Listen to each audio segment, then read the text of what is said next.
Welcome back to Insight. In this episode, we interview Dr. Vivienne Wild, an astrophysicist here at St Andrews and chair of the Equality and Diversity Committee within the school. We talk about what Dr. Wild hopes to see within her career, why diversity is important within academia and life, and the sport she hasn't got around to mastering yet. To find out more about what the Equality and Diversity Committee does, go to their website www.st-andrews.ec.uk/physics/equality and diversity. Enjoy listening! You're listening to Insight, the University of St Andrews Student Physics Society's podcast. I'm your host, Samuel Lavery. Join us as we journey into the lives of St Andrews academics, discovering their passions, inspirations and motivations.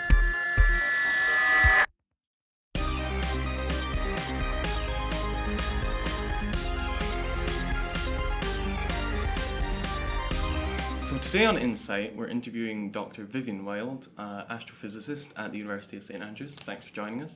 Thank you very much. So, could you first of all tell us a bit about what you do here at St Andrews?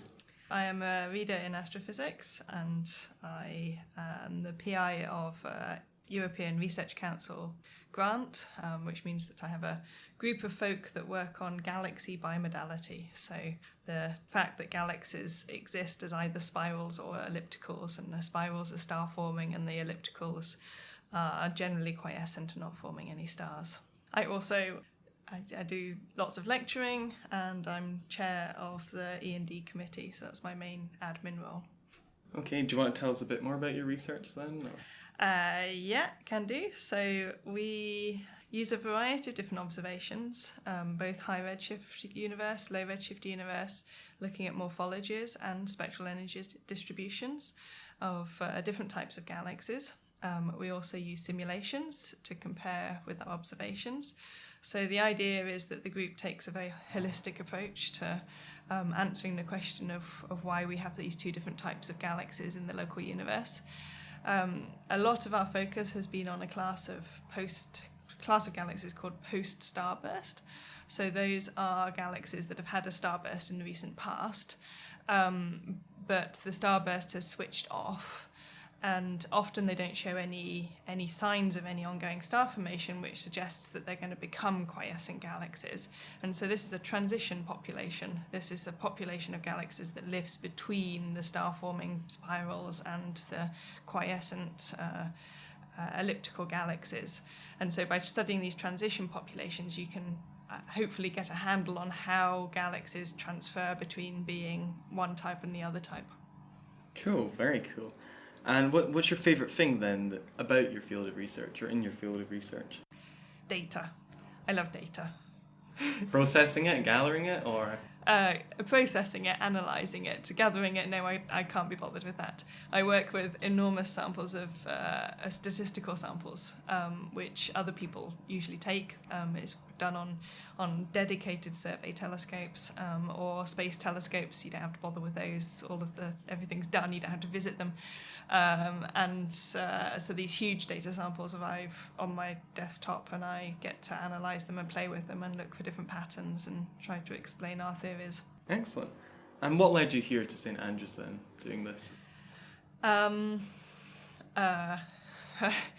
Good luck.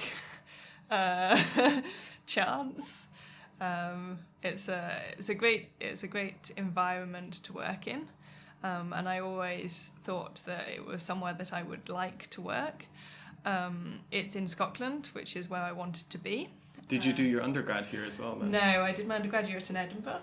I actually didn't apply to St Andrews. I don't know why. It didn't appear on my radar when I was applying for undergraduate positions. When I was in Edinburgh, I visited, and so I knew that St Andrews existed and that they had an astronomy department, but that was about it. And it wasn't until I returned to Scotland and I realised that I pretty much had two options for places where I could do my science, Edinburgh or St Andrews. And a position came up in St Andrews, and that's why I'm here. Excellent. And why was it Scotland that you wanted to study in? I think it was probably because my grandmother lived in the Northwest Highlands, and although I grew up in England, we took all of our holidays up in the Highlands. And so for me, a lot of my friends stayed around locally for university, but I didn't really have... Edinburgh for me was halfway between my two homes, so I moved to Edinburgh for undergraduate, and after that I just always wanted to be in Scotland. That was where I felt most at home, and my partner as well, again, he's English, but we met in Edinburgh and we just always wanted to be in Scotland, so yeah, Scotland it was. Lovely. And what's something that you hope to do or see within your career? Gravitational waves being used as a tool for understanding the universe rather than just having a couple of cases. So at the moment, I mean, it's fantastically exciting that we have detected gravitational waves, and that is hugely exciting in itself. But I'd like to see it being used as a tool, sort of incorporating all the different other aspects of astronomy. And so the first ones were detected in late 2015, was it? And then... I think so, yeah. Do you expect to see more soon then? Yes, it's gone ever so quiet. I'm not in the field. We should go and ask Glasgow. They're the folks that know. Okay, I'll find someone else soon. So could you tell us a bit about a physicist who deserves more recognition, or an idol that you maybe have in the physics community? There are probably an awful lot of particularly female physicists that deserve more recognition. One that comes to mind is Dorothy Hodgkin, who does get a lot of recognition, I think, at least amongst the science community, in that she has a fellowship named after her. It's a good start. Which is a good start. Radio 4 recently did a fantastic series looking at her life, and it was extremely interesting, and I hope that reached more people than just scientists who had an interest in listening to it. Excellent. And what would you have studied if not physics? That's a very good question. I've actually always been really interested in social history, economic and social history. I don't think I would ever have studied it because I hated writing essays. But I have thought since doing my physics degree that, if for whatever reason I ended up not doing anything and had to do another degree just to keep myself occupied, I would probably go down social history and economics. Social history and economics. Interesting, yeah. So one of the things that you do here is that you're the chair of the Equality and Diversity Committee, as you mentioned. And congratulations on the recent awards, because you've picked up the Juno Champion status and the Athena Swan Silver Awards. Yeah. So could you tell us a bit about those awards and what the committee does here in the school? Right. The thing that matters, I think, to us was the Juno Champion. So the Institute of Physics runs the Juno scheme, and it's there to reward departments who recognise the benefits of diversity and put things in place to make sure that all staff are supported, regardless of their gender or their ethnicity or anything else. But it's very much focused on ensuring that there's a positive working environment for all staff. It is largely focused on staff, not on undergraduates. And it has an emphasis on the progression of women in physics, so trying to get more women through to senior levels. But I really see it as something that is for all staff. It's making the working environment better for everyone. Athena Swan Silver is sort of a knock-on effect because everyone else, all other subjects, do Athena Swan, and the university obviously does a Athena Swan institutional level qualification. So this is all about the same sort of things. It's generally focused on women in academia, but has this broader remit of making the environment good for everyone. And what happens in physics is that Juno and Athena Swan have an understanding that if you get one, you can typically convert to the other, because there's no point going through the paperwork exercise twice. Okay, yes. So that's just to set the scene of the two different badges that we now have. The one that we really worked for, the one that really mattered to us, was Juno Champion. Excellent. Well, congratulations once again. Why do you think that it's important to teach students and staff about diversity, and why is that helpful and important? I think it is necessary to teach people about diversity. Because otherwise you don't end up with a diverse population. There are all sorts of effects where people don't realise how discriminating they are being. They're not, it's not an outward discrimination. It's not outward maliciousness. It's something that just happens because of the way that society is set up. And so I think you have to teach people about diversity in order to get it to happen. Why is it important to have a diverse population? Fairness, I think, could be up there as really important. You should give everyone an equal opportunity, whatever their gender, whatever their ethnicity, whatever, wherever they come from, whatever their background, everyone should have the opportunities. That's probably the primary reason that gets me going, is that it should be fair. And the other thing is that there's been some studies recently in business looking at businesses which have a diverse pool of folk that are working for them, and in general they perform much better. And I think we see that in departments as well, where we have diverse range of people, so you get just a diverse range of ideas. You get it in research. If you have a diverse team of people, you get diverse range of ideas, you get diverse talents, you get people who want to do different parts of the project rather than everyone wanting to be an alpha leader, which doesn't work in terms of doing big data science. You have to have a huge range of different people with different skills, and so diversity helps everyone, I think. Excellent. So it's that fairness and then being able to utilise everyone's knowledge and everyone's answers.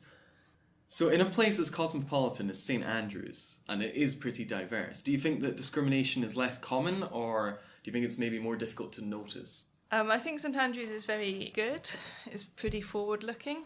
But I think that we are all products of the society that we live in, and that's a society that watches TV.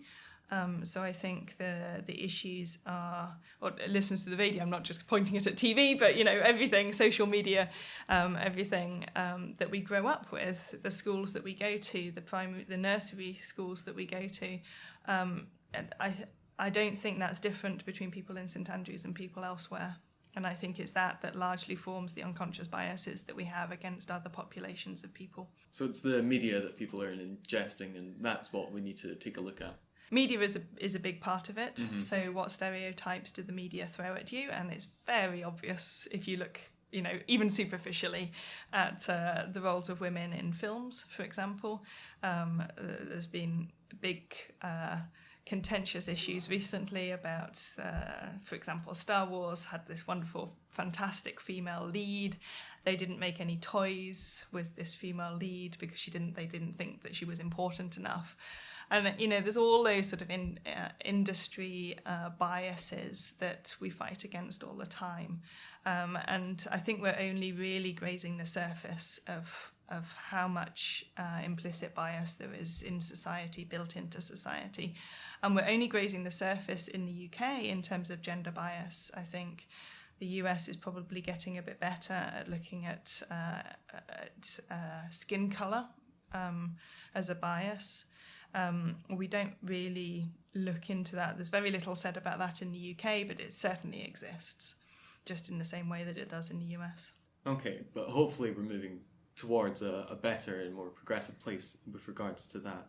And do you feel like a role model for the female physics population or physicist population? And if so, does that kind of affect the choices that you make? I always find this question quite difficult, because to be a role model you have to be a senior figure, and I really don't want to be a senior figure. But yeah, I guess I am a role model. I guess I probably can't get away from that fact. Does it affect any decisions that I make? No, because I do things because I want to do them and because I believe that they're the right thing to do. So no, I don't think it affects how I do stuff in any way. And obviously with trying to tackle bias, you want to get younger age groups kind of involved. And what can university students do to encourage younger people and underrepresented groups into kind of STEM involvement on an equal bias? Get out into schools, basically. And primary schools is really, really important.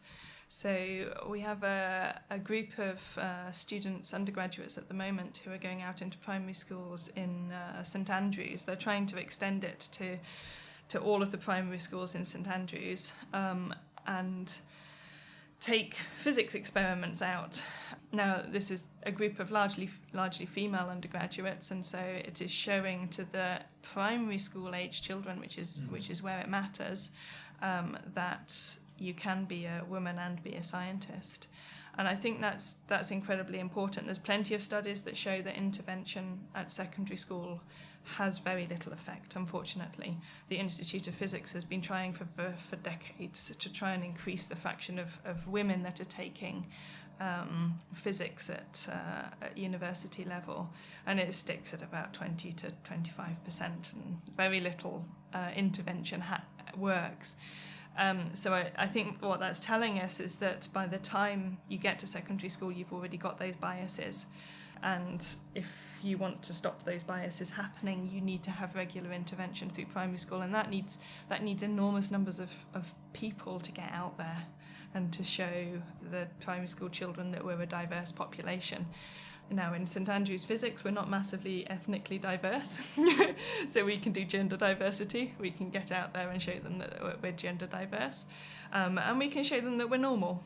That matters, right? Because a lot of the primary school kids think that still think that professors have white hair, are male, 40 plus, look a bit like Einstein, right? That's what they reckon. We're white lab coats. And so getting out there and showing them that we're normal people, and it's a job that they can do. You don't have to be super intelligent. You don't have to be the Einstein in your class to do science. Everyone can do science. And I think that's really important. Excellent. So it's getting involved with volunteer schemes and showing that representation. Do you believe that younger generations are generally more inclusive and aware of the need for equality then than the generations that precede them? I don't know about that. I don't know that we're passing the knowledge down. Thinking back to when I was an undergraduate, I had absolutely no idea of the challenges ahead of me. I just assumed that everyone was equal, and that of course you work hard and you get a position and that's it. There are many studies that show, unfortunately, that that's not the case, and I certainly wasn't aware of it until I progressed through the system. And it's very difficult to know what to do there. We don't actively go out and tell our ethnic minorities or women in physics that it's going to be more challenging for them than it is for a white male, because we might put them off, although obviously I'm telling them now. So for the people listening to this interview, you're getting some further information that we don't tend to give students, like not actively.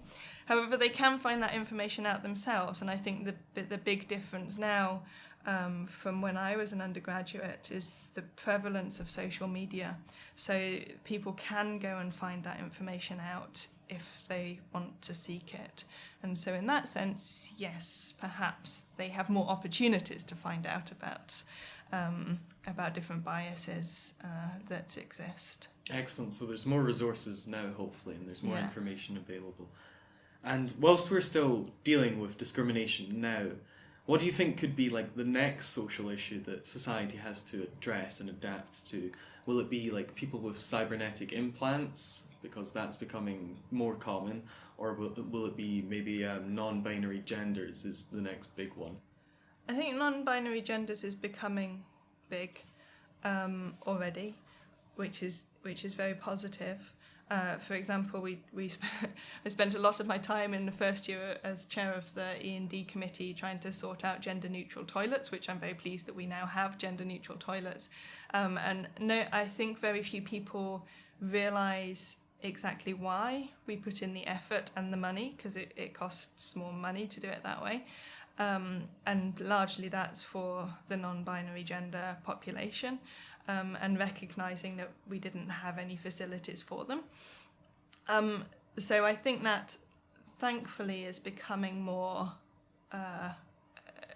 people are thinking about that more. We're becoming much more careful in the way we phrase emails, talking about the gender that you identify as, rather than whether you're male or female.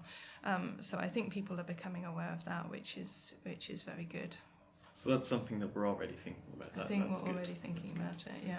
So moving on to more general questions, what's something that you miss from your student days? Sailing. Sailing, was that a hobby of yours then back then? Yeah, I was a member of the Edinburgh University Sailing Club, and it was my life, and we used to go out to Linlithgow and cover ourselves in goose poo in the middle of winter, breaking the ice with the power boats that we could sail. And it was just so much fun. And all my friends from the university are sailing club members. And I know we have a sailing club here, and I no doubt will get people saying, well, come and join the sailing club, we'd love to have you. But it doesn't really fit in with our lifestyle right now. So. No, it sounds very good fun. What's the worst thing that has ever gone wrong in a lecture? I don't know, I have many dreams about this. But I'm not going to go in there. They're not what you want to hear about. What's the worst thing that's gone wrong? Well, you get the usual ones of missing out any factors in your derivation. And luckily my students are pretty good. Luckily my students usually are on the ball and tell me before it causes any problems. For me, the worst thing that can go wrong in a lecture or a lecture series is having a group of students who refuse to interact with me, because I find that incredibly hard work. It's like every day I walk in and talk to a brick wall or a bunch of brick walls, and I don't get any feedback. I don't know whether they're learning anything. I don't know whether they're enjoying it. I don't know whether they're just there because they feel that they should be, or whether it's any use. And I think not getting any feedback from students is incredibly hard. Okay, so nothing cataclysmically wrong, but student interaction failing. That's quite sad. What's something that you feel students should know about their lecturers and the academics that they interact with then? We're normal people. And we try very hard to maintain a work-life balance. So that would be one thing that really bugs me when a student emails me on a Friday night and expects an answer. I'm having a weekend, and I need that weekend to relax and unwind, and you will get an answer on Monday morning. But that's not good to you if your exam is on Monday morning. I realise that. But remember that we're people and we need our time off. Everyone does, yeah. What's one of your favourite things about St Andrews? It's location. It's got the sea, it's got the beach, it's got forests. It could be nearer to the hills, I suppose. But it's just in a lovely spot. And what's something that you think that people don't appreciate about St Andrews, or that surprises them then? Is it the location? Location. They get here, like so many people think, like we have visitors that are visiting Edinburgh, colleagues that are visiting Edinburgh, and they're like, we'll just pop over for the afternoon. And it's like, well, you might want to make that a day, because it takes quite a long time to get here from Edinburgh. Yeah. It's a bit out of the way, secreted away. Yeah. What's your favourite sport to watch or play? Is it sailing again? That's an applicable answer. Yeah, to watch, to follow, sailing probably. My current favourite sport, if you can call it a sport, is sea kayaking. That's what we do a lot of, if we get a chance. And where do you do that then? All around the Fife Coast, up on the Northwest Highlands coast. Sea kayaks are wonderful. This is the advantage of sailing boats. You can stick them on the roof of your car and you just go anywhere. And you can launch anywhere and you can paddle anywhere as long as the weather's okay. So that's I think they're brilliant things. Fantastic. And do you have a favourite sports personality then? Ellen MacArthur. I don't know. Do you know Ellen MacArthur? Not at all. Maybe someone. Of my time, perhaps. She's a fantastic female sailor, Scottish female sailor. Has done some of the major round the world races and solo round the world races. Just an incredible person. And now I think largely has lots of charity funding comes out of her foundation to help disadvantaged children get into sailing. Excellent. Yeah. Sounds like a good sports personality to choose then. Are there any hobbies or activities that you want to try out but haven't got around to yet? Been too busy? So when I moved location as a postdoc, I always said, right, I'm going to learn the appropriate sport for where I am. And so in Munich, I learned to ski, which was good fun. In Paris, I learnt bouldering, so climbing and bouldering. which was good fun, but I really don't have a head for it, so I have kind of dropped that since then.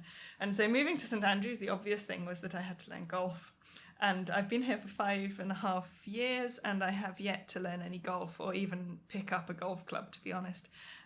So I'm kind of putting that off. I don't actually particularly fancy golf, but I feel that I ought to because this is my rule. It sounds almost too tame for you after the bouldering and climbing and sea kayaking. I think that might be its problem. Yeah. Where is your favourite place to visit and why? In all the world? Or? In all the world. You can choose two. You can be like in St Andrews and all the world. But in St Andrews, the ice cream shop. Giannetta's? Yeah. In all the world, Northwest Highlands still. I think I've travelled a lot. I've travelled all over the world, and the Northwest Highlands of Scotland is still probably the most amazing place that I've been to in the world. Excellent. Well, we're going to move on to quick fire questions, so you can answer these a bit quicker, but obviously you can still explain yourself. And I guess a good one to start off is, what is your favourite ice cream flavour at Giannetta's? I particularly like the elderflower sorbet. Good choice. I've got some of that in the freezer right now. What's your favourite non-academic book? I've got so many. This is No, you need to choose one. Very difficult. I need to choose one. So there's a book in French called L'Élégance de Hérisson, which, having left France 6-7 years ago, I've lost my accent, so no one will understand what that is. But it's the elegance of the hedgehog. I think that was even how it was translated into the English. And it's about a concierge in a block of flats and a Japanese visitor, and it's just a lovely, lovely book. Excellent. Would you rather read a play or a poem? Play. What is your favourite song and genre of music? My favourite genre of music is, I guess, what you would call Celtic rock. So Siúgla Nifty and Peat Bog Fairies, that sort of thing. My favourite song... Currently, I have to point to my 2.5-year-old's favourite song, which is Down at the Station, early in the morning. All the puffer trains are lined up, choo choo choo, something something something. You can see I'm not very good at learning songs. Is there a title to the song? Not off the top of your head. 2.5-year-olds don't tell you titles to songs. They just tell you the words.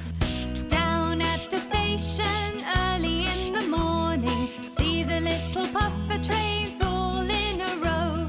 Here comes the driver to start up the engine. Puff, puff, peep, peep, off we go. Puff, puff, peep. What's your favourite museum, and is it for art or science? The Orangerie in Paris. Having lived in Paris for 2 years, I tried to get through as many of the museums as possible. And the Orangerie contains all of the water lilies pictures by Monet. Excellent. And what's the one TV show or a movie you'd want to meet the cast of? I would like to go back about 30 years, 40 years, 30 years, I don't know, probably even before my time, to The Good Life. But I don't want to meet them now because they're all really old. But when I was growing up, I loved The Good Life. I'm not really a TV watcher. I really don't do mainstream entertainment at all. Fair enough. I was about to say, what's your go-to movie if you're having an off day, but is that a book then instead? Yeah. Or? Yeah, I don't focus on movies. I don't focus, apart from when when I recently flew to Australia and I managed to get through 2 movies, and that's the only time that I do watch movies, is when I'm on really, really, really long flights and I have nothing. Well, the other alternative is the stack of papers that I brought with me to read. Sometimes the movies do get watched then, but in general, no, I'm not a movie or a screen. Screens don't do it for me. Okay, fair enough. What superpower would you have? Hermione Granger's time machine. I'd love more time in my life. That would be brilliant. Although it did wear her down in the end. But I'd like to do all of my everything twice. That would be brilliant, yeah. So more time travel. And what would your act be on a talent show? Don't think I have any talents that anyone would be interested in on a talent show. No idea. Pass. Pass. Red apples or green apples? Green. Green apples. Interesting choice. What is your favourite junk food? I really don't like junk food. Favorite comfort food then? Favourite comfort food? Oh, that's those little round iced biscuits down in the cafe. I can't remember what they're called. The round things. The ladies always know that they're called the round things because I can never remember what they're called. The shortbread biscuits with the icing on top and the little cherry. Excellent. So to finish off, not a quick fire question, you can take some time over it, but what do you think will be the indicator that we finally have equality in academia? So how will we know we're there? Good job, team.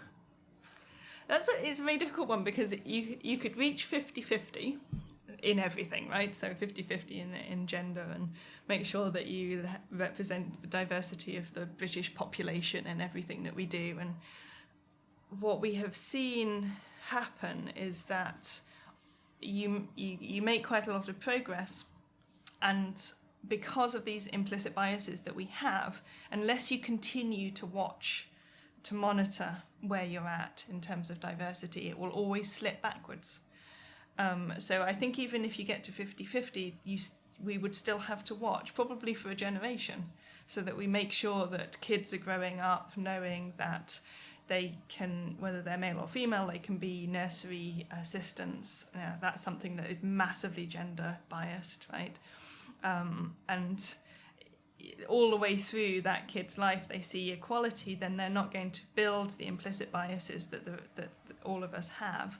And so you have to keep your 50-50 balance in place for a generation through monitoring. So I think it's going to be enormously difficult to reach any sort of equality in the near future. So it's going to be that equal representation over time that really tips us off to the good job team. Yeah. Okay. Absolutely. Well, that's the end of my questions. Thank you once again very much for joining us. Thank you very much for asking me to do this. You've been listening to Insight, the University of St Andrews Student Physics Society's podcast. I was your host, Samuel Lavery. Thanks to all the wonderful academics of St Andrews. Join us in the future as we learn more of the people making our education. This podcast was produced by myself and our publicity officer, Connor McBride. To find out more about the Physics Society and what we do, please find us on Facebook or Google St Andrews Physics Society for our website. Goodbye!